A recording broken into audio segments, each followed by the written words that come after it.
ano ako that episode, yun one of the greatest moments in my career. I will always consider that talagang ano yun, moment ko yun. Parang it's one of the greatest moments in my career. Kasi, I mean, I'm part of a show where we impersonate music icons. And my dad is really a music icon.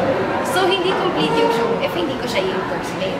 So, I knew it was bound to happen and I was really excited. Pero alam mo, leading up to that performance, kinakabahan talaga. Kasi, ano parang, gusto ko siya gawin parang dream. And if hindi ko magawa lang, parang I feel na madi-disappoint ako sa sarili. Hindi ko siya magawa. So, yun, labas ko, before going up the elevator, parang I was teary-eyed, tapos kailangan kong humingi ng tissue at the last minute. Kasi hindi naman pwede habang nag-perform ako. So it was really a tough performance to do because I was very emotional. But I had to do it, I had to gather, I had to compose myself and do it. And yun, nakakatuwa. It was really a proud moment for me because I really can't say it enough how proud I am to be the daughter of Francis. Oo, super siyang umiyak. Kasi talaga, my mom and my dad, they were already, they've had their, parang na-include sila kay Miss Sharon way back.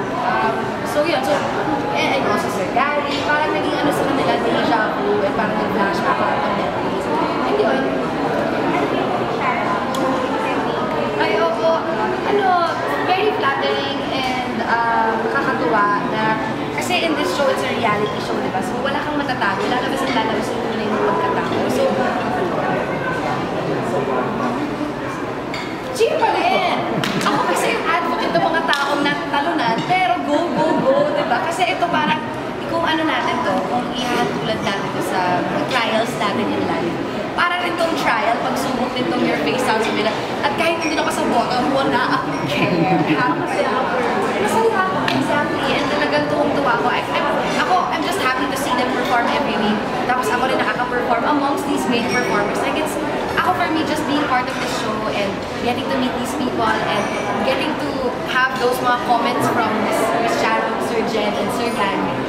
Yun yung pinaka-rewarding for me. Bonus na lang yung mga points na yan. But this total experience, being part of Your Face Sounds Familiar, being on ABS-CBN, it's like, it's one of the greatest blessings. Ay, hindi ko pa alam. We don't really know yet. But hopefully, I really want to keep working and yun, exciting kung magkakaroon pa kami ng show ni Kiki. Kasi, I mean, may fans na kami. We don't want to disappoint the Kita's fans. O, diba, feeling ka-real. Pero nakakatuwa kasi natutuwa yung mga tao sa amin. And if that's what they want, then let's get